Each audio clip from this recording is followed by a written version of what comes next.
എല്ലാ ഭക്തജനങ്ങൾക്കും പ്രണാമം.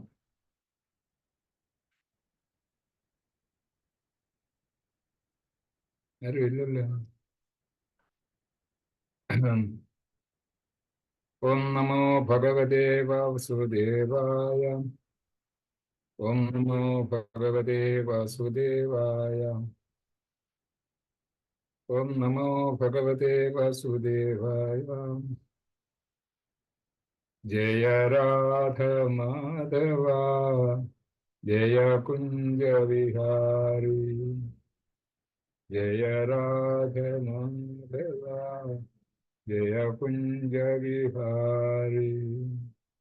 ജയ ഗോപിജന വല്ലഭ ജയ ഗിരിവരധാരി. ജയ ഗോപിജന വല്ലഭ ജയ ഗിരിവരധാരി. യേശോദാനന്ദന പ്രജന രഞ്ജന. യശോദാനന്ദന പ്രജന രഞ്ജന. യമുനാതിരാവനചാരി. യമുനാതിരാവനചാരി.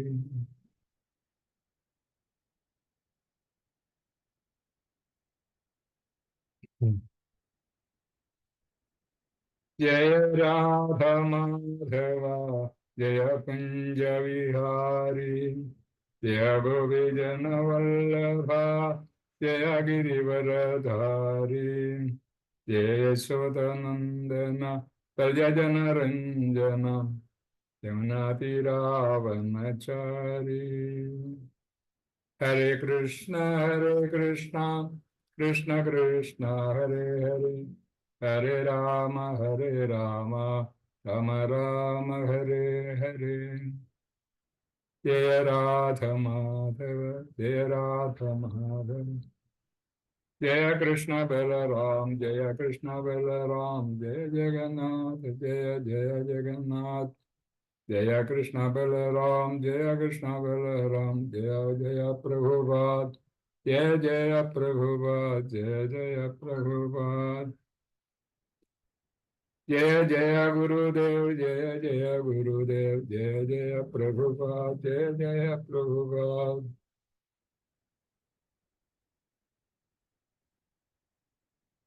ഹരേ കൃഷ്ണ.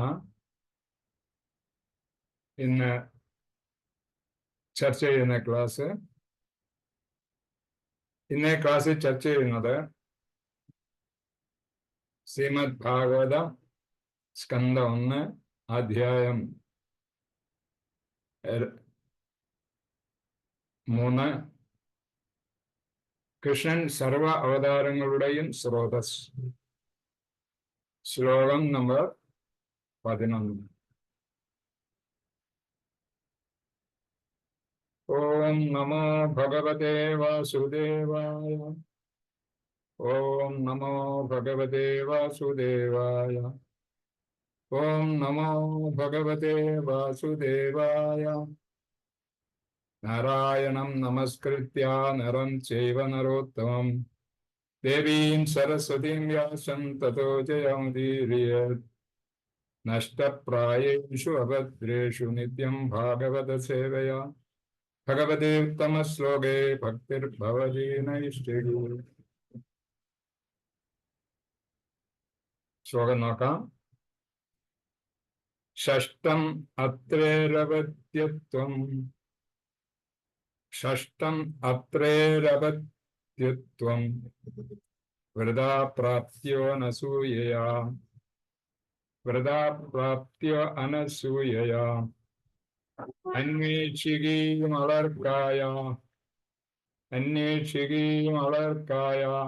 പ്രഹ്ലാദാദിഭ്യ ഊചിവാൻ.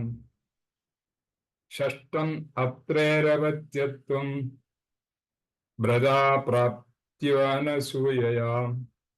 അന്വേഷികീമളർക്കായ പ്രഹ്ലാദാദിഭ്യ ഊചിവാൻ. വാക്കുകളുടെ അർത്ഥം: ഷഷ്ടം 6ാമത്തെ, അത്രേ അത്രിയുടെ, അപത്യത്വം, പുത്രത്വം, വംശത്വം. വ്രത പ്രാർത്ഥിച്ചതിനാൽ, പ്രാപ്തമാക്കി, അനസൂയയാൽ, ആനവീക്ഷികയും അതീന്ദ്രിയ വിഷയത്തിൽ അലർക്കനോട്, പ്രഹ്ലാദ ആദിഭ്യ, പ്രഹ്ലാദനും മറ്റുള്ളവർക്കും ഊചിവാൻ അരുളി ചെയ്തു. വിവർത്തനത്തിനും ഭാവാർത്ഥത്തിനും ശില പ്രഭുപാദർജിക്ക് ജയ്. വിവർത്തനം. അത്രി മഹർഷിയുടെ പുത്രനാണ് ആറാം പുരുഷാവതാരം. ഒരു അവതാരത്തിനായി പ്രാർത്ഥിച്ച അനസൂയയുടെ ഗർഭപാത്രത്തിൽ നിന്നും അദ്ദേഹം ജന്മമെടുത്തു. അലർക്കനും പ്രഹ്ലാദനും മറ്റുള്ളവർക്കും യദു, ഹൈഹയ തുടങ്ങിയവർക്കും അതീന്ദ്രിയ വിഷയങ്ങൾ അദ്ദേഹം അരുളി ചെയ്തു. ഭാവാർത്ഥം: അത്രി മഹർഷിയുടെയും അനസൂയയുടെയും പുത്രനായി ഭഗവാൻ സ്വയം ദത്താത്രേയനായി അവതരിച്ചു.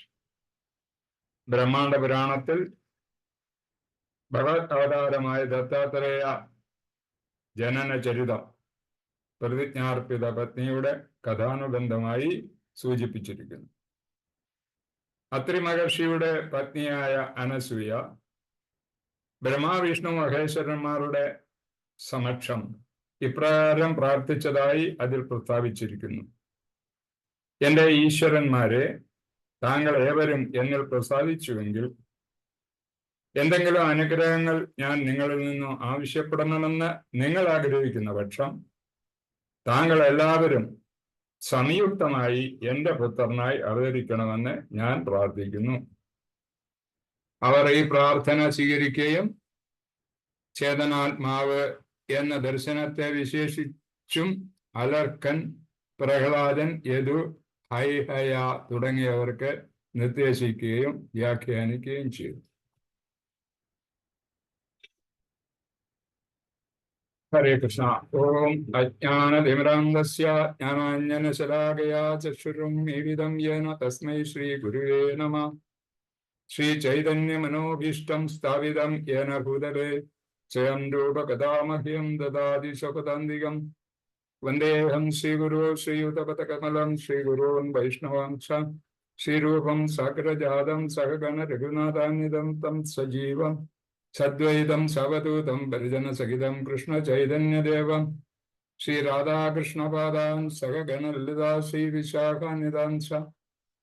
ഹേ കൃഷ്ണ കരുണാ സിന്ധു ദീനബന്ധോ ജഗത്പദേ ഗോവേശ ഗോപികാകാന്ത രാധാകാന്ത നമസ്തുതേ.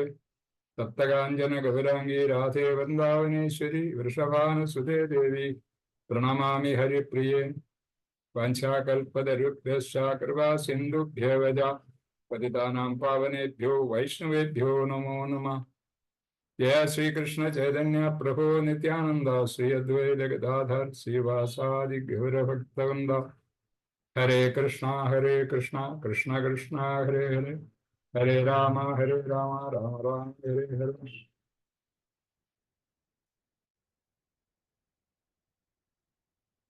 ഈ ശ്ലോകത്തിൽ വിവരിക്കുന്നത് ഭഗവാന്റെ ആറാമത്തെ അവതാരത്തെ പറ്റിയാണ്.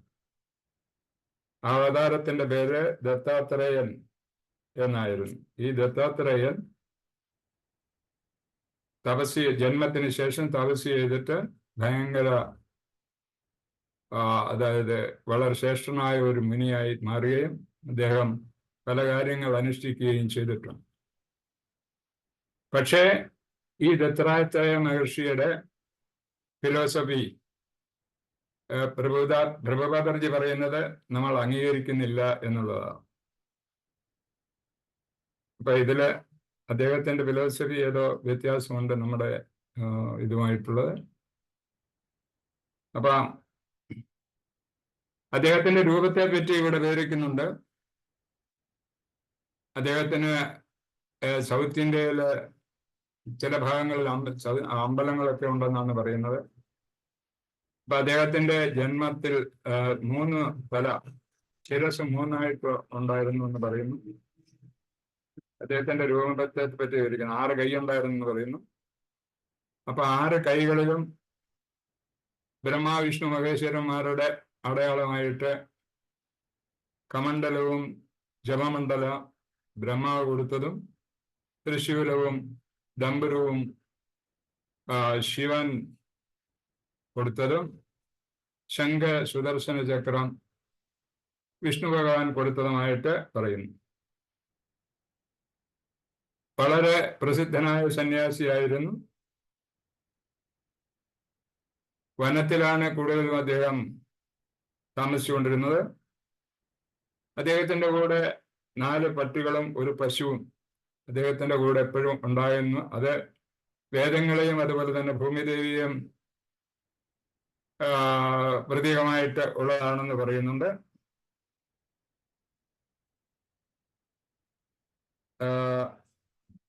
അങ്ങനെയാണ് അദ്ദേഹത്തിന്റെ രൂപം. അത് അദ്ദേഹത്തിനെ ആരാധിക്കുന്നവരും പലരും ഉണ്ടായിരുന്നു.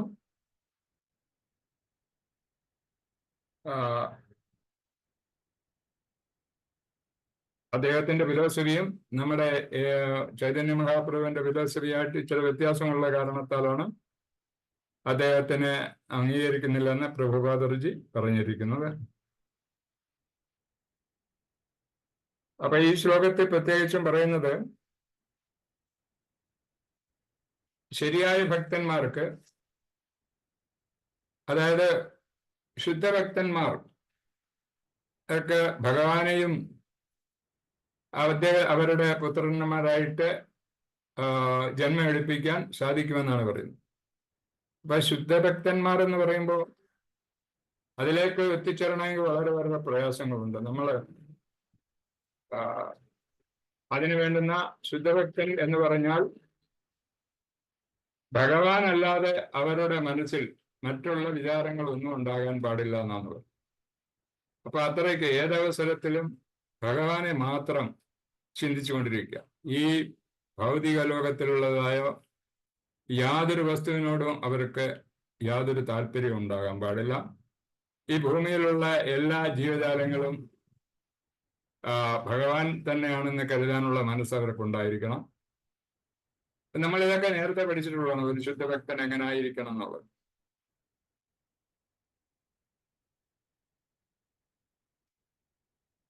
പൂർണ്ണഭക്തിയോടെ ഭഗവാന്റെ ദാസനായി ഏതവസരത്തിലും ശുശ്രൂഷകൾ ചെയ്യാൻ അവർ താല്പര്യം കാണിക്കണം. ഭഗവാൻ കൃഷ്ണൻ തന്നെയാണ് പരമദീവോത്തമ പുരുഷൻ, അല്ലെങ്കിൽ പരമസത്യം എന്നുള്ളത് ഏതവസരത്തിലും മനസ്സിലുണ്ടായിരിക്കണം. അതുപോലനുസരിച്ചുള്ള പ്രവർത്തികളും ചെയ്തുകൊണ്ടേയിരിക്കണം. അപ്പൊ അങ്ങനെ ശുദ്ധഭക്തന്റെ അവസ്ഥയിൽ എത്തിക്കഴിഞ്ഞാൽ ഭഗവാന്റെ ഭൃത്യനായിട്ട് നമ്മളെ സർവീസ് ചെയ്യെങ്കിലും അവസാനം ഭഗവാൻ നമ്മൾക്ക് വേണ്ടുന്നൊക്കെ ചെയ്തു തരും, നമ്മൾ ആഗ്രഹിക്കുന്നതൊക്കെ ചെയ്ത് തരും എന്നുള്ളതിന് ഉദാഹരണമാണ് ഇങ്ങനെ ഭഗവാന്റെ അവതാരങ്ങൾ നമ്മുടെ പുത്രനായിട്ടും നമ്മുടെ ഒക്കെ നമ്മുടെയല്ല ആ ഭക്തന്മാരുടെ ഭക്തന്മാർക്കുണ്ടാകുന്നു. അപ്പൊ അത് ഉദാഹരണമായിട്ട് നമ്മുടെ ശ്രീകൃഷ്ണ ഭഗവാൻ ദേവകി മാതാവ് ജനിക്കുന്നു. അതുപോലെ തന്നെ യശോദാ മാതാവിന്റെ പുത്രനായി ജനിക്കുന്നു. അതുപോലെ ചൈതന്യ മഹാപ്രഭു ശശി ദേവിയുടെ പുത്രനായിട്ട് ജനിക്കുന്നു. അപ്പൊ അങ്ങനെ പല പല ആത്മാക്കളും അവരുടെ പുത്രനായിട്ട് ഭഗവാനെ ജനിപ്പിക്കാനുള്ള ഭക്തി അവരിലുണ്ടായിരുന്നു. അപ്പൊ അങ്ങനെ ഇവിടെയും ദത്താത്രേയൻ എന്ന് പറയുന്ന മഹാവിഷ്ണുവിന്റെ അവതാരമായ ദത്താത്രേയൻ അത്രി മഹർഷിയുടെയും അനസൂയ ദേവിയുടെയും മകനായിട്ട് ഇവിടെ ജനിക്കുന്നു. അങ്ങനെ ജനിച്ചിട്ട്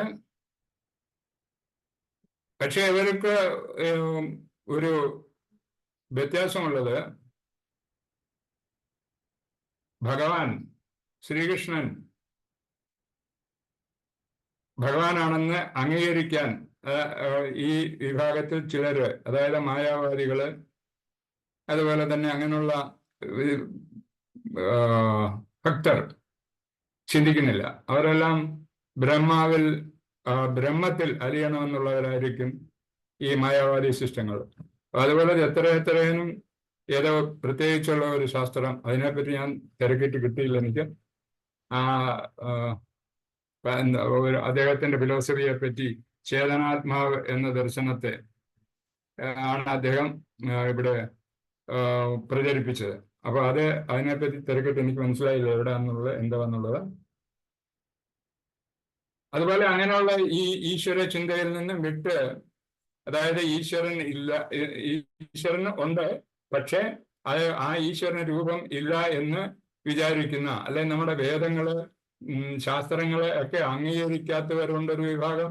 അംഗീകരിച്ചുകൊണ്ടും ഭഗവാനെ വിപരീതമായി പ്രവർത്തിക്കുന്നവരുണ്ട്. അതായത് വേദങ്ങൾ നമ്മൾ മനസ്സിലാക്കിയിട്ട് പിന്നെ അവർക്ക് ഭഗവാന് രൂപമില്ല എന്ന് പറഞ്ഞ് നടക്കുന്ന ഒരു വിഭാഗമുണ്ട്. അപ്പൊ അങ്ങനെയുള്ളവര് ബുദ്ധമതക്കാര്, ബുദ്ധമതത്തിൽ ശ്രീബുദ്ധന്റെ ജനനവും ശ്രീബുദ്ധനെ നമ്മൾ ഭഗവാനായി അംഗീകരിച്ചിട്ടുണ്ടെങ്കിലും ശ്രീബുദ്ധൻ പറയുന്നത് അദ്ദേഹത്തിന്റെ വചനങ്ങൾ മാത്രമേ അദ്ദേഹം സ്വീകരിക്കുന്നുള്ളൂ, അദ്ദേഹത്തിന്റെ അനുയായികളും. അത് ഭഗവാനെ, അങ്ങനെ ദിവ്യോത്തമ പുരുഷനായ ശ്രീകൃഷ്ണ ഭഗവാനെ അവർ അംഗീകരിക്കുന്നില്ല.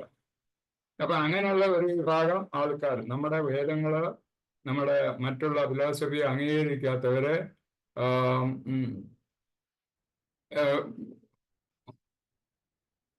നിരീശ്വരവാദികൾ എന്നൊക്കെയാണ് നമ്മൾ പറയുന്നത്.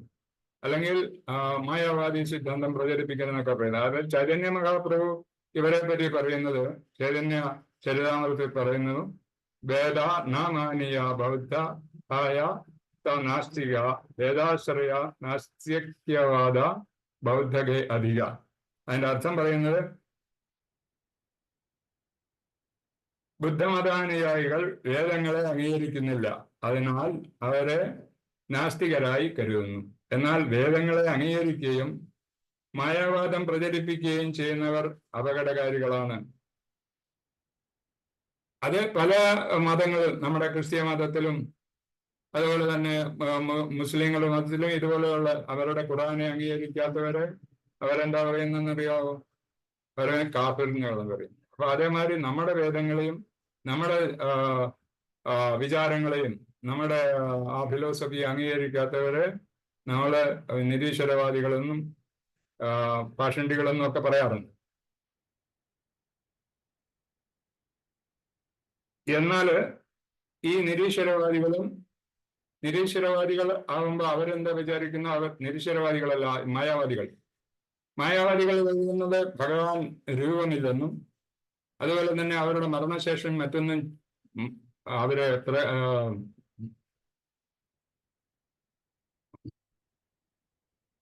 ബ്രഹ്മത്തിൽ ലയിക്കുന്നു എന്നാണ് പറയുന്നത്.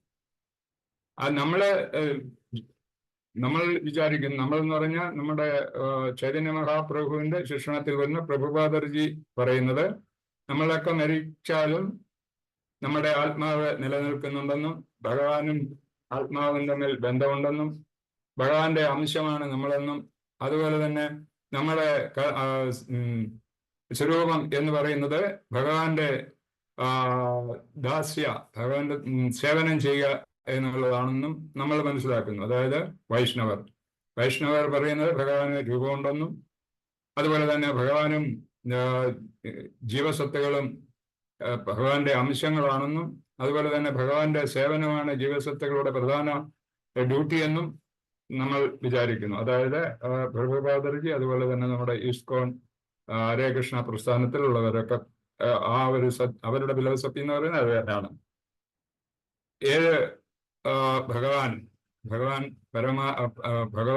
ഭഗവാൻ ശ്രീകൃഷ്ണൻ, നമ്മുടെ പരമപുരുഷനായ പരമദിവ്യോത്തമ പുരുഷൻ എന്ന് പറയുന്നത് ശ്രീകൃഷ്ണനാണെന്നും, ശ്രീകൃഷ്ണ ഭഗവാനാണ് യഥാർത്ഥ ഭഗവാൻ എന്നും. പക്ഷേ നമ്മൾ മനസ്സിലാക്കിയിട്ടുണ്ട്, പല വിധത്തിലുള്ള ആൾക്കാര് 3 വിധത്തിലുള്ള റിയലൈസേഷൻ ഉണ്ടെന്ന് പറയുന്നുണ്ട്. അതായത് ബ്രഹ്മം, പരമാത്മാവ്, ഭഗവാൻ. അപ്പൊ ആ 2 വിധത്തിലുള്ളവർ, ആ മറ്റു വർഗങ്ങൾ, അതായത് ഈ മായാവാദികളും അതുപോലെ തന്നെ ബുദ്ധന്റെ പ്രചാരകന്മാരും, ബുദ്ധമതത്തിൽ ബുദ്ധൻ എന്തോ പറഞ്ഞിട്ടുണ്ടോ അതാണ് അവരുടെ സിദ്ധാന്തം. മറ്റേ ഈശ്വരനെ പറ്റി അവർ ചിന്തിക്കാറില്ല. ബുദ്ധൻ തന്നെയാണ് ഈശ്വരൻ. പക്ഷെ ബുദ്ധൻ തന്നെയാണ് ഈശ്വരനെങ്കിലും ബുദ്ധൻ ജനിക്കുന്നതിന് കാരണം ഉണ്ടായിരുന്നു. ആ ബുദ്ധന്റെ ജന്മോദ്ദേശം അല്ലെങ്കിൽ ആവിർഭാവത്തിന്റെ ഉദ്ദേശം എന്ന് പറയുന്നത് നമ്മുടെ വേദങ്ങളെ തിരുത്തിക്കൊണ്ട് അതിൽ കൂടെ മൃഗങ്ങളുടെ ഹത്യ നടത്തുകയും ആ മൃഗങ്ങളുടെ ഹത്യയ്ക്ക് വേണ്ടി വേദങ്ങളെ ദുരുപയോഗം ചെയ്യുകയും ചെയ്തു. ആ വേദങ്ങളുടെ ദുരുപയോഗം മാറ്റിയെടുക്കാൻ വേണ്ടിയിട്ടാണ് ബുദ്ധൻ ജനിച്ചതെങ്കിലും ബുദ്ധൻ ഈ ഈശ്വരവാദി ആയിരുന്നില്ല. ഭഗവാൻ ബുദ്ധന്റെ സിദ്ധാന്തങ്ങളാണ് പ്രചരിപ്പിക്കാൻ നോക്കിയത്. അതിന് മാറ്റം വരുത്താൻ വേണ്ടി ശങ്കരാചാര്യർ വരുന്നു. ശങ്കരാചാര്യർ അതിൽ നിന്ന് മാറ്റം ഉണ്ടാക്കി. പിന്നെ ശങ്കരാചാര്യ ആത്മീയ ചിന്തയിൽ അദ്ദേഹം പ്രചരിപ്പിച്ചത് മായാവാദി സിദ്ധാന്തമാണ്. പക്ഷെ എങ്കിലും ഭഗവാൻ ഉണ്ടെന്ന് പറയുമായിരുന്നു അദ്ദേഹം. അങ്ങനെ ബുദ്ധന്റെ ഭാഗത്തു നിന്നുണ്ടായ ആ ദുരുപയോഗം മാറ്റിയെടുക്കാൻ വേണ്ടി ശങ്കരാചാര്യർ ജനിക്കുന്നു. ശങ്കരാചാര്യരുടെ സിദ്ധാന്തങ്ങൾ മാറ്റിയെടുക്കാൻ വേണ്ടി മാധവാചാര്യര് അങ്ങനെയുള്ള ആചാര്യന്മാരുണ്ടാകുന്നു. അവരുടെ ആചാര്യ പരമ്പരയിൽ തുടങ്ങുന്നതാണ് നമ്മൾ ഈ ഹരേ കൃഷ്ണ പ്രസ്ഥാനം. അല്ലെങ്കിൽ ഹരേ കൃഷ്ണ ചൈതന്യ മഹാപ്രഭുവിന്റെ പിൻഗാമികളായിട്ടുള്ള ആചാര്യന്മാർ. നമ്മുടെ ശ്രീല പ്രഭുപാദർജി അതിനോടനുബന്ധിച്ച് അദ്ദേഹത്തിന്റെ പരമ്പരയിൽ വരുന്ന ആചാര്യന്മാരൊക്കെ തന്നെ ഇതുപോലെ ഈശ്വരൻ, പരമനിയന്താവായ ഈശ്വരൻ കൃഷ്ണനാണെന്നും കൃഷ്ണന്റെ ഒരു അംശമാണ് നമ്മൾ എന്നുള്ളതും ആ കൃഷ്ണന്റെ സേവകരാണ് നമ്മൾ എന്നുള്ളതും ഒക്കെ പഠിപ്പിക്കുന്നത് ഈ പ്രഭുപാദരുടെ ഇതാണ് ഫിലോസഫി അനുസരിച്ചാണ്. ശ്രീകൃഷ്ണ ഭഗവാൻ ആണ് പരമസത്യമെന്നും ശ്രീകൃഷ്ണ ഭഗവാന് രൂപമുണ്ടെന്നും ഒക്കെ നമ്മൾ മനസ്സിലാക്കാൻ കാരണം നമ്മുടെ പുസ്തകങ്ങൾ, അതായത് വേദങ്ങളും അതുപോലെ തന്നെ നമ്മുടെ ശ്രേഷ്ഠമായ ഗ്രന്ഥങ്ങൾ, ഭഗവത്ഗീത, ഭാഗവതം മുതലായ ഗ്രന്ഥങ്ങൾ കൂടി നമുക്ക് മനസ്സിലാക്കാൻ സാധിക്കുന്നുണ്ട്. ഇങ്ങനെ ശ്രീകൃഷ്ണ ഭഗവാൻ പല ഭക്തന്മാരുടെയും മകനായിട്ട് ജന്മം എടുത്തിട്ടുണ്ടെങ്കിലും ശരി, അദ്ദേഹത്തിന് ഭഗവാൻ അങ്ങനെ ഒരു അച്ഛനോ അമ്മയോ ഒന്നും ഇല്ല. അതൊക്കെ താൽക്കാലികമായിട്ട് ഈ ഭക്തന്മാരുടെ പ്രീതിക്ക് വേണ്ടി, ഭക്തന്മാരുടെ ആഗ്രഹം പൂർത്തീകരിക്കാൻ വേണ്ടി ഭഗവാൻ പല അവസരങ്ങളിലും അങ്ങനെ മകനായിട്ടും ജന്മം എടുക്കുന്നുണ്ട്. അപ്പൊ അതിന് ഉദാഹരണമായിട്ട് ഞാൻ പറഞ്ഞതിന് മുമ്പ് അപ്പം ഭഗവാന് ഒരിക്കലും അച്ഛനോ അമ്മയും അങ്ങനെ അദ്ദേഹത്തിന് ഇല്ല. അതിന് ഉദാഹരണമായിട്ട് നമ്മുടെ ഭാഗവതത്തിൽ 1:1 ശ്ലോകത്തിൽ പറയുന്നുണ്ട് ജന്മാദ്യസ്യേത. അപ്പൊ ആ ശ്ലോകം കംപ്ലീറ്റ് പറയുന്ന ഭഗവാനാണ് ഏറ്റവും ആദ്യം ജനിച്ച ഭഗവാൻ ആദ്യം ജനിച്ചത് ഭഗവാനാണെന്നും ഈ ലോകങ്ങൾക്കൊക്കെ കാരണഭൂതൻ അദ്ദേഹമാണെന്നും സകല സൃഷ്ടിയുടെയും ഉറവിടം അവിടെ നിന്നാണെന്നും ഒക്കെ നമ്മൾ പഠിക്കുന്നുണ്ട്. അതുകൊണ്ട് ഭഗവാൻ അങ്ങനെ അച്ഛനും അമ്മയും ഒന്നും പ്രത്യേകിച്ചില്ല. പക്ഷേ ഭക്തരുടെ താല്പര്യമനുസരിച്ച് അവരുടെ ആഗ്രഹ പൂർത്തീകരണത്തിനായിട്ട് പല ഭാവങ്ങളിൽ അദ്ദേഹം ഭൂമിയിൽ പ്രകടമാകുന്നു, അത്രേ ഉള്ളൂ. അതുപോലെ തന്നെ ഭഗവത്ഗീതയിലും പറയുന്നുണ്ട് 14:14 അഹം ബീജപ്രദപിത. അപ്പൊ അതിന്റെ എല്ലാത്തിനും ഏത് പ്രകൃതിയിൽ ജന്മം നടക്കണമെങ്കിൽ, പ്രകൃതി ഉത്ഭവിക്കണമെങ്കിൽ തന്നെ അദ്ദേഹമാണ് അതിന്റെ കാരണഭൂതൻ. അപ്പൊ ഏറ്റവും ഉയർന്ന പദവി, അതായത് മുത്തച്ഛൻ, അതായത് നമ്മുടെയൊക്കെ മുത്തച്ഛനായിട്ട് കാണുന്നത് ഈ ഭഗവാൻ തന്നെയാണ്. അപ്പൊ അതുകൊണ്ട് ഭഗവാൻ അങ്ങനെ അച്ഛനോ അമ്മയോ അങ്ങനൊന്നും ഇല്ല. എന്നാൽ നമ്മുടെ ഈ ശ്ലോകത്തിൽ പറയുന്നത്, അതുപോലെ തന്നെ നമ്മുടെ ഈ അവതാരങ്ങളെ പറ്റി പറയുമ്പോഴും ഓരോരുത്തരുടെയും അല്ലെങ്കിൽ അദ്ദേഹത്തിന്റെ ജന്മം ഇവിടെ നടക്കുന്നത് ഓരോ അച്ഛന്റെയും അമ്മയുടെയും വഴി ആണെന്ന് നമുക്ക് പുരാണത്തിലൊക്കെ പറയുന്നുണ്ട്. പക്ഷെ അതെല്ലാം നടത്തുന്നതെന്ന് വെച്ചാൽ നമ്മുടെ ഭക്തന്മാരുടെ ആഗ്രഹ പൂർത്തീകരണത്തിന് വേണ്ടി അദ്ദേഹം ഇങ്ങനെ ഓരോ വിധത്തിലുള്ള ജന്മം എടുക്കുന്നു. അപ്പൊ ഇതിന് ഈ നമ്മുടെ ദത്താത്രേയ മഹർഷിയുടെ ഉത്ഭവത്തെ പറ്റി ഒരു കഥ അല്ലെങ്കിൽ അദ്ദേഹത്തിന്റെ ജനനത്തെ പറ്റി പറയുന്ന ഒരു കാരണം, അല്ലാതെ എങ്ങനെ സംഭവിച്ചു എന്നുള്ളതിനെ പറ്റി വിവരിക്കുന്നത് ഒരു ചെറിയൊരു വിവരം പറയാം. പണ്ടൊരിക്കല് മാണ്ഡവിയൻ എന്നൊരു മുനി ഉണ്ടായിരുന്നു. ആ മുനി വളരെ പ്രസിദ്ധനായിരുന്നു. രാജഭരണം പണ്ടത്തെ കാലത്ത് ഭരണം നടക്കുന്ന ഒരുപാട് പഴയ ഒരു ഇതിന്റെ ഉത്ഭവ സമയമാണ് നമ്മുടെ ഈ ഭൂലോകത്തിന്റെ, നമ്മളെ പ്രപഞ്ചത്തിന്റെ ഒക്കെ ഉത്ഭവ സമയത്ത് അങ്ങനെ നടന്നിരുന്ന കഥയാണ് ഇത്. അപ്പോ ഈ ദത്താത്രേയൻ ജനിക്കാൻ ഉണ്ടായ കാരണം, എങ്ങനെ ജനിച്ചു, അങ്ങനെ ഈ നമ്മുടെ അത്രി മഹർഷിയുടെയും അനസൂയ ദേവിയുടെയും ഗർഭാശയത്തിൽ എങ്ങനെ ഉത്ഭവം എങ്ങനെ ഉണ്ടായി എന്നുള്ളതിനെ പറ്റിയുള്ള ഒരു ചെറിയ വിവരണം. അതാണ് പറയുന്നത്. പണ്ട് മാണ്ഡവിയൻ എന്നൊരു മഹർഷി ഉണ്ടായിരുന്നു, മുനി. അദ്ദേഹം ഒരു സ്ഥലത്തിരുന്ന് ഭയങ്കരമായിട്ട് ധ്യാനിച്ചുകൊണ്ടിരിക്കുകയാണ്. മൗനവ്രതം, സംസാരിക്കാൻ പാടില്ല. അപ്പൊ ആ സമയത്ത് അവിടെ കുറെ കള്ളന്മാര് അതിലൂടെ ഓടിപ്പോയി. അപ്പൊ ഈ മുനി അന്നേരം ഒന്നും സംസാരിക്കത്തില്ലല്ലോ. മുനി മൗനവ്രതം നടത്തുന്ന മുനി ഇന്നത്തെ കാലത്തെ മാതിരിയല്ല. പഴയ കാലത്ത് വളരെ പരിശുദ്ധമായിട്ടായിരിക്കും അവരൊക്കെ പ്രവർത്തിച്ചുകൊണ്ടിരുന്നത്. കണ്ണുപോലും തുറക്കത്തില്ല. ഇങ്ങനെ ശബ്ദം കേട്ടാൽ അവര് ഭഗവാനിൽ അങ്ങനെ പല പല കഥകളും ഇതേമാതിരി നമ്മൾ കേട്ടിട്ടുണ്ടല്ലോ. മുനിമാര് ഇങ്ങനെ പ്രാർത്ഥിച്ചുകൊണ്ടിരിക്കുന്ന സമയത്ത് രാജാക്കന്മാര് പോവുക, അവരെ ശ്രദ്ധിക്കാതിരിക്കുക, അങ്ങനെയുള്ള കഥകള് ഭാഗവതത്തിൽ തന്നെ പല കഥകളുണ്ട്. പരീക്ഷിത്ത മഹാരാജാവിന്റെ കഥയുണ്ട്, ഇന്ദിരബിംബന്റെ കഥയുണ്ട്. അപ്പൊ ഇതൊക്കെ മുനിമാരെ സൈലന്റ് ആയിട്ടിരിക്കുന്ന സമയത്ത് എന്ത് നടക്കുന്നു അത് ആരറിയത്തില്ല. അപ്പോൾ ആ സമയത്താണ് കുറെ തസ്കരന്മാർ അതിലൂടെ കടന്നുപോയിട്ട് ഇദ്ദേഹം അറിയുന്നില്ല, അവര് പോവുകയും ചെയ്തു.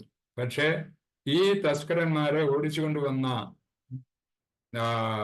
രാജകിങ്കരന്മാര്, അപ്പൊ അവരുടെ ലക്ഷ്യം എന്ന് പറഞ്ഞാൽ കള്ളനെ പിടിക്കുക എന്നുള്ളതാണ്. കള്ളനെ പിടിക്കാൻ വേണ്ടി വരുന്ന സമയത്ത് ഈ മുനി ഇരുന്ന സ്ഥലത്ത് വന്നപ്പോഴത്തെ കള്ളന്മാർ എവിടെ മറഞ്ഞുപോയി. മറയാന്ന് പറഞ്ഞാൽ ഏതോ വഴി കൂടെ ചാടിപ്പോയ കാരണത്താൽ ഈ രാജകിങ്കരന്മാർക്ക് അവരെ കാണാൻ പറ്റിയില്ല. അപ്പൊ ഈ മുനിയോട് ചോദിച്ചു, നിങ്ങൾ ഇങ്ങനെ കള്ളന്മാർ ഓടിപ്പോകുന്നത് കണ്ടോ? ഇതിലെ എന്തെങ്കിലും ശബ്ദങ്ങൾ കേട്ടോ എന്നൊക്കെ തിരക്കി. പക്ഷെ ആ മുനി ഒന്നും പറയുന്നില്ല. മുനി പറയാതിരുന്നപ്പോൾ ഏവർ വിചാരിച്ച് ഈ കള്ളന്മാരുടെ നേതാവായിരിക്കും കുത്തിയിരിക്കുന്നത്. അതുകൊണ്ട് അവരെല്ലാം കൂടി ഇദ്ദേഹത്തെ പിടിച്ചുകൊണ്ടുപോയി രാജാവ് സന്നദ്ധയിൽ കൊണ്ട് കാഴ്ചവെച്ചു. അപ്പൊ അവിടെ രാജാവും രാജകിങ്കരന്മാർ കൊണ്ടു തന്നത് ശരിയായിരിക്കുമല്ലോ എന്ന് വിചാരിച്ച് അദ്ദേഹം മുനിയോടെ ചെയ്ത കാര്യം തെറ്റാണല്ലോ. ഒരു മുനിയായിട്ടിരുന്നോട്ടുകൂടി ഇങ്ങനെയുള്ള പ്രവർത്തി ചെയ്യുന്ന മോഷണം അല്ലെങ്കിൽ പിടിച്ചുപറി എന്തെങ്കിലും കുഴപ്പമുണ്ടാക്കിയിട്ടായിരിക്കുമല്ലോ കള്ളന്മാർ ചെയ്യുന്നത്. അപ്പൊ അതിന് അദ്ദേഹം ഉടനെ തന്നെ അദ്ദേഹത്തിന് ശിക്ഷ വിധിച്ചു, മരണശിക്ഷ. അന്നത്തെ കാലത്ത് മരണശിക്ഷ നടപ്പാക്കിക്കൊണ്ടിരിക്കുന്നത് ശൂലത്തിൽ തറയ്ക്കുക, ഒരു കുന്നിന്റെ മേളിൽ കൊണ്ട് പ്രതിഷ്ഠിക്കുക. അങ്ങനെ ആ ശൂലത്തെ കിടന്ന് പിടച്ചിട്ട് ആ മരണവേദന കൊണ്ട് പിടഞ്ഞ് മരിക്കുക. അത് എത്ര ക്രൂരമായിട്ടുള്ള ഒരു ശിക്ഷയാണ് അവിടെ കൊടുത്തതെന്ന് മനസ്സിലാക്കണം. അപ്പൊ അങ്ങനെ അദ്ദേഹം കുന്നിന്റെ മുകളിൽ ഇങ്ങനെ കിടന്ന് പിടച്ചുകൊണ്ടിരിക്കുന്ന സമയത്ത്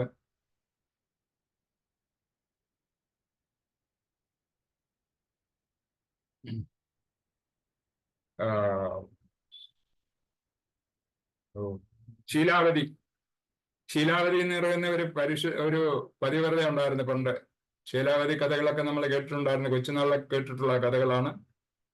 പക്ഷെ ഇന്നൊന്നും ആ കഥകളൊന്നും ആർക്കും അറിയാൻ വയ്യ. എങ്കിലും ശീലാവതി തന്റെ ഭർത്താവിന്റെ ഇംഗിതമനുസരിച്ചിട്ട് അദ്ദേഹത്തിന് നടക്കാൻ വയ്യ, കുഷ്ഠരോഗിയോ ഏതോ രോഗങ്ങളൊക്കെ ഉള്ള പുള്ളിയായിരുന്നു. അപ്പൊ അദ്ദേഹത്തിന് ചില കാമവികാരങ്ങളുണ്ട്, നമ്മുടെ മനുഷ്യ സഹിതമായിട്ടുള്ള വികാരങ്ങൾ. അപ്പൊ അദ്ദേഹത്തിന് ഒരു വേശ്യാലയത്തിൽ പോകണമെന്ന ശീലാവതിയോട് പറയുന്നു. ആ ശീലാവതി, പവിത്രതയായ ശീലാവതി തന്റെ അന്നത്തെ കാലത്തെ കാര്യ പറയുന്ന ഭർത്താവിന്റെ ആ ഇംഗിതം പൂർത്തീകരിക്കുന്നതിന് വേണ്ടി ഇയാളെ തോളിലെടുത്ത് വെച്ചുകൊണ്ട് അതിലെ നടന്നുപോയി. ഈ മാണ്ഡവ്യനെ ശൂലത്തിൽ കയറ്റിയിരിക്കുന്ന സ്ഥലത്തൂടെയാണ് പോകുന്നത്.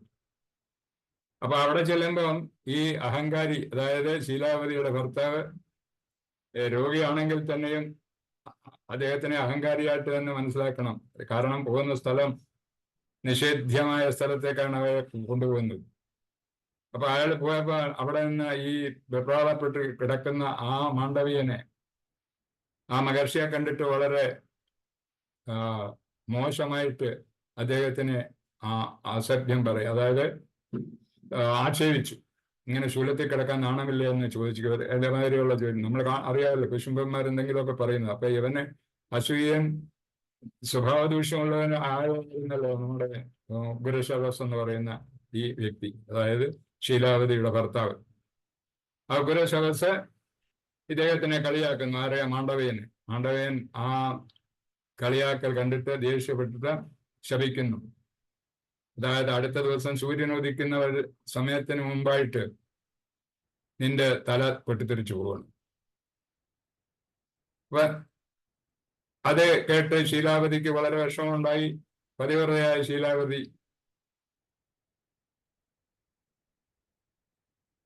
അവര് പണ്ടത്തെ കാലത്തെ ഈ പതിവ്രതകൾക്ക് സൂര്യനെ വരെ പിടിച്ചു നിർത്താനുള്ള ശക്തി ഉണ്ടെന്നാണ് പറയുന്നത്. അപ്പൊ അതുപോലെ അവരവിടെ നിന്നിട്ട് ഭഗവാനെ അവിടെ പറയുന്നു, എനിക്ക് ഇങ്ങനെ ഒരു ശാപം കിട്ടി, അതുകൊണ്ട് രക്ഷപ്പെടണമെന്ന് വിചാരിച്ചുകൊണ്ട് അവരും ശപിക്കുന്നു അയാളെ, നാളെ സൂര്യൻ ഉദിക്കാതിരിക്കട്ടെ എന്ന്. അപ്പൊ അത്രയ്ക്ക് ശക്തി ഉണ്ടായിരുന്നു പതിവ്രത രത്നങ്ങൾക്ക്, അന്നത്തെ പതിവ്രതകൾക്ക്. അപ്പൊ ആ സ്ത്രീയുടെ ശാപം അവിടെ ഫലിക്കുന്നു. പിറ്റേ ദിവസം, അതായത് സൂര്യൻ ഉദിക്കുന്നില്ല. സൂര്യൻ ഉദിച്ചില്ലെങ്കിൽ അറിയാമല്ലോ നമുക്ക് എന്തൊക്കെയാണ് പ്രശ്നങ്ങൾ ഉണ്ടാകുന്നത്. ആ പ്രശ്നങ്ങളൊക്കെ കണ്ടിട്ട്, അതായത് ഒരു ദിവസം സൂര്യന്റെ വെട്ടമില്ലെങ്കിൽ, സൂര്യന്റെ ആ പ്രകാശം നമ്മുടെ ഭൂമിയിൽ എത്തിയില്ലെങ്കിൽ നമുക്കുണ്ടാകുന്ന ആ പ്രയാസങ്ങളൊക്കെ നമുക്ക് ചിന്തിച്ചു നോക്കുക. ഒരു ദിവസം നമ്മൾ പ്രവർത്തിച്ചുകൊണ്ടിരിക്കുമ്പോൾ ലൈറ്റ് പോയാൽ തന്നെ നമുക്ക് എത്ര പ്രയാസങ്ങളുണ്ടാകും. അപ്പൊ അത് വിശ്വത്തിന് വെളിച്ചം നൽകുന്ന സൂര്യന്റെ പ്രകാശം നഷ്ടപ്പെടുകയാണെങ്കിൽ അപ്പൊ എന്തായിരിക്കും ഗതി? അപ്പൊ അങ്ങനെ സൂര്യൻ നിശ്ചലനായി അവിടെ നിൽക്കുകയാണ്. നിന്നതിന് അപ്പോഴത്തേക്ക് നമ്മുടെ ലോകപരിപാലകരാണ്ടുള്ള ദേവന്മാർ അവരെല്ലാം, ജനങ്ങൾക്കൊന്നും ഒരു വോയിസ് ഇല്ല, പക്ഷെ അതേ സമയത്ത് ദേവന്മാരുണ്ടായിരുന്നു. ആ ഓരോ ചുമതല ഉള്ളവരും ദേവന്മാർ, ഭഗവാൻ ചുമതലപ്പെടുത്തിയിട്ടുള്ള ദേവന്മാരുണ്ടല്ലോ, 53 ദേവന്മാരുണ്ടെന്നാണ് പറയുന്നത്. ഓരോ കാര്യങ്ങൾക്കും, വെളിച്ചത്തിനും വായുവിനും, അങ്ങനെ ഓരോരോ കാര്യത്തിനും, വിദ്യാഭ്യാസത്തിനും എന്ന് വേണ്ട സകല പ്രവൃത്തിക്കും അവരുടെ ദേവന്മാരുണ്ട്. കൈകാലുകളുടെ കാര്യം ശരി, ഒരു മനുഷ്യന്റെ പ്രവർത്തിക്കാലും ശരി, എല്ലാത്തിനും ഓരോ ദേവന്മാരുണ്ട്. അപ്പൊ അവർക്കാണ് അതിന്റെ ചുമതല. ഈ കറണ്ട് പോകുമ്പോൾ നമുക്കുണ്ടാകുന്ന വിപ്രാളമായത്, സൂര്യൻ പോയ സമയത്ത് അവർക്കുണ്ടായ പ്രയാസം കൊണ്ട് അവരെല്ലാം കൂടി ഒന്നിച്ചുകൂടി ബ്രഹ്മദേവന്റെ അടുത്ത് ചെല്ലുക. ഇവിടെ നമ്മുടെ ആ ദേവന്മാരുടെ ഹെഡ് എന്ന് പറയുന്നത് ബ്രഹ്മദേവനാണ്. ആ ബ്രഹ്മദേവന്റെ അടുത്തെത്തി ബ്രഹ്മദേവനോട് ഈ പ്രയാസങ്ങൾ പറഞ്ഞു. അദ്ദേഹം ബ്രഹ്മദേവൻ അടുത്ത് എത്തിക്കഴിഞ്ഞാൽ പിന്നെ അദ്ദേഹത്തിന് പരിഹരിക്കാൻ പറ്റത്തില്ല. സൂര്യനെ ചലിപ്പിക്കാനുള്ള കഴിവൊന്നും അദ്ദേഹത്തിനില്ല. അതുകൊണ്ട് അദ്ദേഹം മറ്റുള്ള മൂർത്തികളെ, അതായത് ബ്രഹ്മ വിഷ്ണു മഹേശ്വരന്മാർ, ഈ ത്രിമൂർത്തികൾ, അതായത് നമ്മുടെ പുരുഷാവതാരങ്ങള് അല്ല ഗുണാവതാരങ്ങളായ മൂർത്തികളെ 3 പേരും കൂടെ ചേർന്നിട്ട് എവിടാ പോകുന്നത്? അവര് പറഞ്ഞു, നമ്മളെ കാര്യം ശരിയാക്കാൻ നിങ്ങൾ ദേവന്മാരൊക്കെ പൊയ്ക്കോ എന്ന് പറഞ്ഞിട്ട് അവര് 3 പേരും കൂടെ നമ്മുടെ ശീലാവതി, പതിവ്രതയായ ശീലാവതി, പതിവ്രത രത്നം എന്ന് പറയുന്ന ശീലാവതിയെ പറ്റി, ആ രത്നത്തിന്റെ അടുത്ത് പോകാൻ തീരുമാനിച്ചു. അങ്ങനെ തീരുമാനിച്ചിട്ട് അവർ 3 പേരും കൂടെ നടക്കുന്ന സമയത്ത് അവരൊരു തീരുമാനം ഉണ്ടാക്കി. നമ്മുടെ അത്രി മഹർഷിയുടെ ഭാര്യ ആയ അനസൂയ ദേവിയെ കാണാം. അനസൂയ ദേവിയുമായിട്ട് സംസാരിച്ചിട്ട് കാര്യം ശീലാവതിയും അനസൂയ ദേവിയൊക്കെ അവര് പതിവ്രതകളാണ്. ഇവിടെ പതിവ്രതയുടെ കാര്യം പറഞ്ഞപ്പോൾ ഞാൻ ഒരു സംഗതി ഓർക്കാണ്. പതിവ്രതകളായിട്ടിരിക്കേണ്ടത് നമ്മളും ഭഗവാന്റെ പതിവ്രതകൾ തന്നെയാണ്. ഹരേ കൃഷ്ണ പ്രസ്ഥാനത്തിലുള്ള ഓരോ ഡിവോട്ടികളും പതിവ്രത പാതിവൃത്യം അനുസരിക്കും. നമ്മുടെ പതി എന്ന് പറയുന്നത് ഭഗവാൻ ശ്രീകൃഷ്ണനാണ്. അപ്പൊ ആ ശ്രീകൃഷ്ണന്റെ വ്രതമാണ് നമ്മൾ നോക്കുന്നത്. അപ്പൊ അത് നമ്മൾ പതിവ്രതകൾ തന്നെയാണ്. അതായത് നമ്മുടെ പതിവ്രതകൾ എന്ന് പറഞ്ഞാൽ പുരുഷൻ അല്ലാതെ, അവരുടെ ഭർത്താവ് അല്ലാതെ മറ്റാരെയും തന്നെ യാതൊരു ചിന്തയും ഇല്ല അവർക്ക്. ഏതവസരത്തിലും ആ ചിന്ത മാത്രം പുരുഷൻ അവരുടെ ഭർത്താവ് എന്നുള്ള രീതിയിൽ. അതേമാതിരി നമ്മുടെ ഡിവോട്ടികളും ഭഗവാൻ നമ്മുടെ പതി ആണെന്നുള്ള ചിന്തയോടുകൂടി ഏതവസരത്തിലും ഭഗവാൻ അല്ലാതെ യാതൊരു ചിന്തയും നമ്മുടെ മനസ്സിൽ കടന്നുകൂടാൻ പാടില്ല. അങ്ങനെയുള്ളവരെയാണ് യഥാർത്ഥ ഡിവോട്ടികൾ എന്ന് പറയുന്നത്. അപ്പൊ അങ്ങനെ പതിവ്രത രത്നങ്ങളെ പോലെ ആയിരിക്കണം നമ്മുടെ ഈ ഡിവോട്ടികൾ എന്ന് ഞാൻ പറയുന്നു. ഞാനല്ല, പ്രഭുപാദർജിയും പറയുന്നുണ്ട്, അത് തന്നെയാണ് പറയുന്നത്. അപ്പൊ അങ്ങനെ ഈ ശീലാവതിയുടെ അടുത്തെത്താൻ വേണ്ടി ത്രിമൂർത്തികൾ അവിടെ അനസൂയ ദേവിയുടെ അടുത്തെത്തുന്നു. അനസൂയ ദേവിയുടെ കാര്യങ്ങളൊക്കെ പറയുന്നുണ്ട്. അപ്പൊ അവരും ശീലാവതിയുമായിട്ട് സംസാരിക്കുന്നു. ശീലാവതിയുടെ ഇവരുടെ അനുദയ പ്രവർത്തനങ്ങൾ അനുനയിപ്പിക്കാനുള്ള അവരുടെ വാചാലമായ ആ പ്രവൃത്തിയിൽ ഈ ശീലാവതി സമ്മതിക്കുന്നു. അങ്ങനെ ശീലാവതി പറയുന്നു, ശരി, സൂര്യൻ ഉദിച്ചോട്ടെ, കുഴപ്പമില്ല, ഞാൻ ക്ഷമിച്ചിരിക്കുന്നു എന്ന് പറയുന്നു. അപ്പൊ പെട്ടെന്ന് തന്നെ സൂര്യൻ ഉദിക്കാൻ തുടങ്ങി. ജനങ്ങളെല്ലാം സംതൃപ്തരാകുന്നു. അപ്പൊ ഈ തിരുമൂർത്തികൾക്കും വളരെ സന്തോഷമായി. കാരണം അനസൂയയുടെ ഉപദേശത്താലാണ്, അനസൂയയുടെ നേതൃത്വത്തിലാണ് ശീലാവതിയുമായിട്ട് സംസാരിക്കാൻ അവർക്ക് സാധിച്ചത്. അതുകൊണ്ട് ആ ശീലാവതിയുടെ ദേഷ്യം മാറ്റാൻ അനസൂയ ദേവിക്ക് സാധിച്ചു. അനസൂയ ദേവിക്ക് സാധിക്കാൻ തന്നെ കാര്യം അവര് ഭയങ്കര, അതായത് ശ്രേഷ്ഠയായ ഒരു പതിവ്രത രത്നമാണ്. അപ്പൊ അതുകൊണ്ട് ഇവര് ഈ നമ്മുടെ ബ്രഹ്മാവിഷ്ണു മഹേശ്വരന്മാരും അതുപോലെ തന്നെ ഈ അനസൂയ ദേവിയും കൂടെ ശീലാവതിയെ സാന്ത്വനപ്പെടുത്തി അങ്ങനെ സൂര്യൻ ഉദിക്കാൻ അവർ അനുവദിക്കുകയും സൂര്യൻ ഉദിച്ച് പ്രവർത്തനം നടക്കുകയും ചെയ്തു. അതിൽ സന്തുഷ്ടരായി ഈ 3 വ്യക്തികളും, അതായത് നമ്മുടെ ബ്രഹ്മാവും വിഷ്ണുവും പരമേശ്വരനും, അതായത് ശിവഭഗവാനും.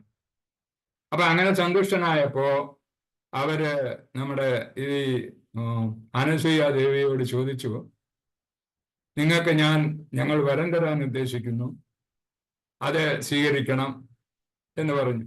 അപ്പൊ അനസൂയ ദേവി ആദ്യം നിരസിക്കുന്നുണ്ട്. അങ്ങനെ വരങ്ങളൊന്നും ഞാൻ ഈ പ്രവർത്തിക്ക് വേണ്ടി സ്വീകരിക്കുന്നത് ശരിയല്ലല്ലോ എന്നൊക്കെ പറയുന്നുണ്ടെങ്കിലും ശരി, അഥവാ നിങ്ങൾക്ക് അങ്ങനെ വരം തരണമെന്നുണ്ടെങ്കിൽ ഞാൻ ഒരു വരം ചോദിക്കാം. ആ വരം എന്തുവെന്ന് പറഞ്ഞാൽ, നിങ്ങൾ 3 പേരും എൻ്റെ മക്കളായി ജനിക്കണം എന്ന് പറയും. അപ്പൊ തഥാസ്തു എന്ന് അവരും പറഞ്ഞു. ശരി, ഓക്കെ. 2 കൂട്ടരും ഈ കാര്യങ്ങളൊക്കെ പറഞ്ഞ് സുഖമായിട്ട് സന്തോഷമായിട്ട് അവർ പിരിഞ്ഞു പോകുന്നു. ഇവിടെ ദത്താത്രേയൻ അവിടെ ജനിക്കുന്നു. ആ 3 പുത്രന്മാർ ഉണ്ടാകുന്നവർക്ക് ഒന്ന് ദത്താത്രേയ മഹർഷി വിഷ്ണുവിന്റെ അവതാരമായിട്ടും ശിവന്റേത് ദുർവാസാവായിട്ടും ബ്രഹ്മദേവന്റെ ചന്ദ്രനായിട്ടും അവർക്ക് 3 പുത്രന്മാരുണ്ടാകുന്നു. അങ്ങനെ 3 പുത്രന്മാർ അവിടെ ഉണ്ടായതിനുശേഷം അവർ വളരുന്നു. അതേസമയത്ത് ദത്താത്രേയ മഹർഷി വളരെ പ്രസിദ്ധനാകുന്നു. അദ്ദേഹം വിഷ്ണുവിന്റെ അവതാരവും കൂടെയാണല്ലോ. അപ്പൊ അങ്ങനെ അദ്ദേഹം പിന്നീട് പല ശ്രേഷ്ഠമായ തപസ്സൊക്കെ ചെയ്ത് വളരെ ശ്രേഷ്ഠനാകുന്നു ദത്താത്രേയ മഹർഷി. ആ ദത്താത്രേയ മഹർഷിക്ക് ഇത് മാത്രമല്ല, അദ്ദേഹം നമ്മുടെ കാർത്തികേയാർജുനൻ എന്ന് പറയുന്ന ഒരു രാജാവിനെ പറ്റി നമ്മൾ കേട്ടിട്ടുണ്ടല്ലോ. ആ രാജാവിന് 1000 കൈകൾ നൽകുന്നതും ഈ ദത്താത്രേയൻ തന്നെയാണ്. അപ്പൊ ഈ രാജാവായിരുന്ന കാർത്തികരാജന് ഒരു മോഹം അദ്ദേഹത്തിന് മഹാവിഷ്ണുവിനെ കാണണമെന്നും ആ മഹാവിഷ്ണുവിൽ നിന്നും വരങ്ങൾ മേടിച്ച് അവ വളരെ പ്രസിദ്ധനാവണമെന്നുള്ളൊക്കെ ചിന്തകളുണ്ടായിരുന്നു. അപ്പൊ അങ്ങനെ അദ്ദേഹം പലരുമായിട്ട് ആലോചിക്കുന്ന സമയത്ത് മനസ്സിലായി ഇങ്ങനെ ഇവിടെ ദത്താത്രേയ മഹർഷി ഇവിടെ തപസ് ചെയ്യുന്നുണ്ട്.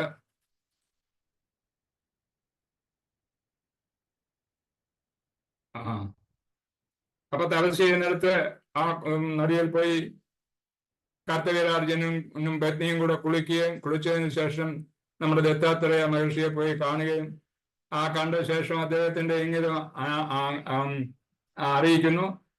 കാരണം ദത്താത്രേയ മഹർഷി മഹാവിഷ്ണുവിന്റെ ഇൻകാർണേഷൻ, അതായത്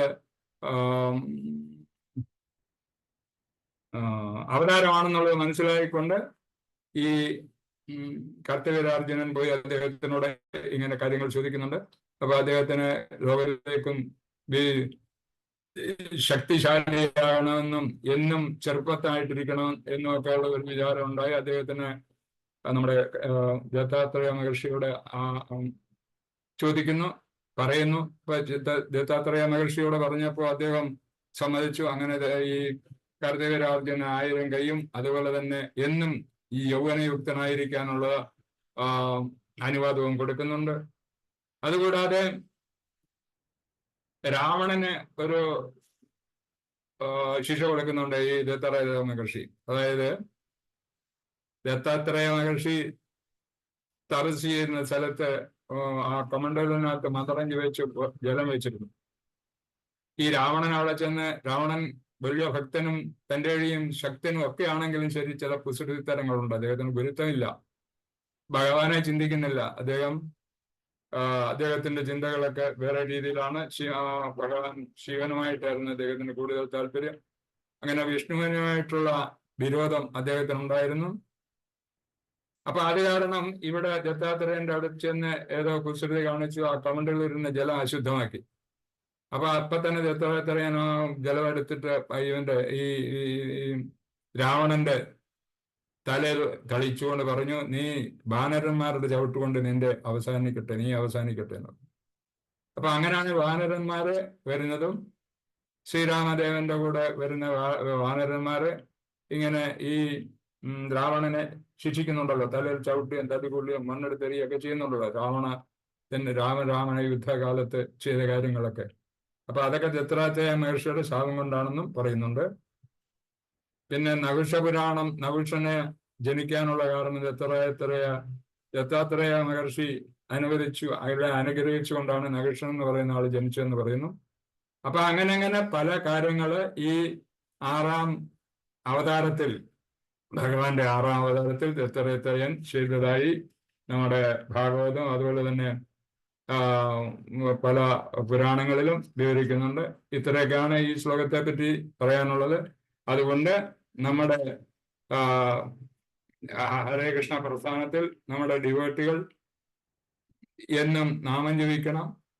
ഭഗവാന്റെ നാമജപം ബ്രഹ്മമുഹൂർത്തത്തിൽ എഴുന്നേറ്റ് നമ്മുടെ ദിനകൃത്യങ്ങളൊക്കെ കഴിഞ്ഞതിന് ശേഷം നാമാപരാധം കൂടാതെ നാമങ്ങൾ എപ്പോഴും ജപിച്ചുകൊണ്ടിരിക്കുക. സത്വഗുണത്തിൽ വരത്തക്ക വിധത്തിലുള്ള ആഹാരങ്ങൾ സ്വീകരിക്കുക. ഭഗവാന് നിവേദിച്ച പ്രസാദം മാത്രം കഴിക്കുക. യമനിയമങ്ങൾ അനുസരിച്ച് ജീവിക്കുക. ഇതൊക്കെയാണ് നമുക്ക് ഈ പാഠത്തിൽ നിന്ന് ഉൾക്കൊള്ളാനുള്ളത്. അതുപോലെ തന്നെ അങ്ങനെ മഹാഭക്തരായി കഴിഞ്ഞപ്പോൾ, അങ്ങനെ നിത്യം ഇങ്ങനെ നമ്മൾ ഭഗവത് സേവനം ചെയ്തുകൊണ്ടിരുന്നാൽ നമുക്ക് ആ പ്രേമഭക്തിയിലോട്ട് നമുക്ക് എത്താൻ പറ്റും. അങ്ങനെ പ്രേമഭക്തിയിൽ എത്തിക്കഴിയുമ്പോൾ നമുക്കും ഇതുപോലുള്ള കാര്യങ്ങളൊക്കെ ഭഗവാൻ നമ്മൾ പറയാതെ തന്നെ അനുഗ്രഹിച്ചു തരും. ഈ ഡിവോട്ടികൾ എന്ന് പറയുന്നത് അവരൊക്കെ ഭൗതികമായി യാതൊരു ചിന്തയോ അല്ലെങ്കിൽ മോക്ഷപ്രാപ്തിയോ നമുക്ക് ധനസമ്പാദനമോ ഇതൊന്നും നമ്മുടെ ഇതിൽപ്പെട്ട കാര്യങ്ങളല്ല. നമുക്ക് ഭഗവാന്റെ ദാസരായി എന്നും ജീവിക്കുക എന്നുള്ളത് മാത്രമാണ്. ഇനി അഥവാ നമുക്ക് ഈ ജന്മത്തിൽ സാധിച്ചില്ലെങ്കിൽ അടുത്ത ജന്മത്തിൽ നമുക്ക് കിട്ടിയാലും ശരി, നമ്മുടെ ലക്ഷ്യം ഭഗവാന്റെ പാദസേവ ചെയ്യുക എന്നുള്ളത് മാത്രമാണ്. അതായത് നമ്മുടെ ജീവാത്മാവിന്റെ ലക്ഷ്യം ഇത് തന്നെയാണ്, ഭഗവത് സേവ. ഏതവസരത്തിലും ഭക്തിഗത ഭഗവത് സേവനം ചെയ്യുക എന്നുള്ളത് മാത്രമാണ്. അത് മാത്രം നമ്മൾ ചിന്തിച്ചുകൊണ്ട് നമ്മൾ നമ്മുടെ പ്രവർത്തികൾ നിരന്തരം തുടർന്നുകൊണ്ടേയിരിക്കുക. നമ്മുടെ പ്രവൃത്തി എന്ന് പറഞ്ഞാൽ ഒരു വൈഷ്ണവന്റെ പ്രവർത്തികൾ ശരിയാവണ്ണം നിർവഹിച്ചുകൊണ്ടിരിക്കുക. ഇത് മാത്രമാണ് എനിക്കിന്ന് നിർദ്ദേശിക്കാനുള്ളത്.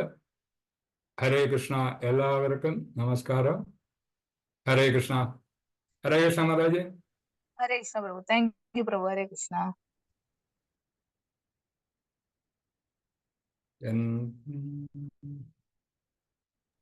ഹരേ കൃഷ്ണ പ്രഭു.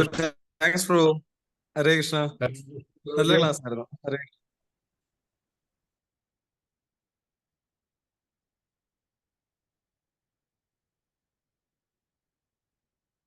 ആർക്കും ഒന്നും പറയാനില്ലായിരിക്കുമല്ലോ പ്രത്യേകിച്ച്.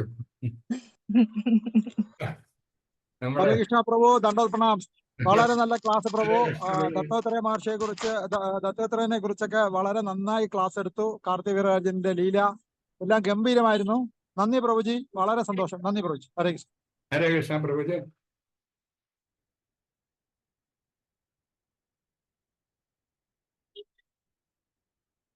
മാതാജിമാരൊന്നും ഒരു അഭിപ്രായം പറയുന്നില്ല.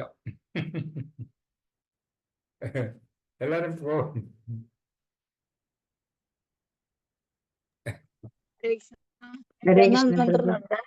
ഭഗവാന്റെ ദർശനം കാണിക്കാം. ഒരു മിനിറ്റ്, എല്ലാരും വെയിറ്റ് ചെയ്യണേ. ഹരേ കൃഷ്ണ.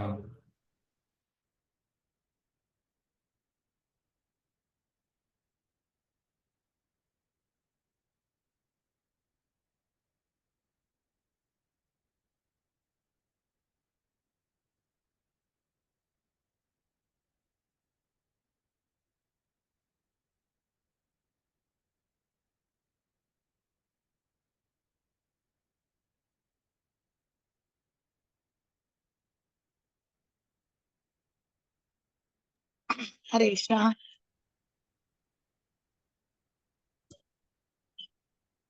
ഹരേ കൃഷ്ണ. ജയ ജഗന്നാഥ്. ജയ ജയ ജഗന്നാഥ്.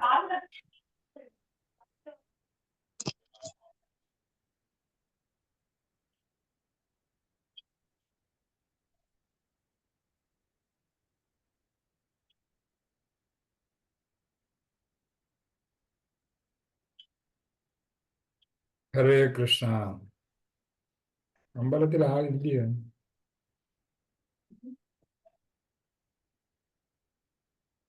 ഐശ്വര്യമാതാജി അമ്പലത്തിലാണോ? അതെ പ്രഭു. അതെ അതെ, അമ്പലത്തിലാ. അപ്പൊ വേറെ ആരും ഇല്ല അവിടെ? കാണുന്നില്ലല്ലോ. എന്താ പ്രഭു? അവിടെ വേറെ ആരെയും കാണുന്നില്ലല്ലോ. എല്ലാരും ഇപ്പൊ പൂജ കഴിഞ്ഞ് താഴോട്ട് പോയി പ്രഭു. ഹരേ കൃഷ്ണ. ക്ലോസ് ചെയ്യട്ടെ? ശരിയാണ്. ഹരേ കൃഷ്ണ.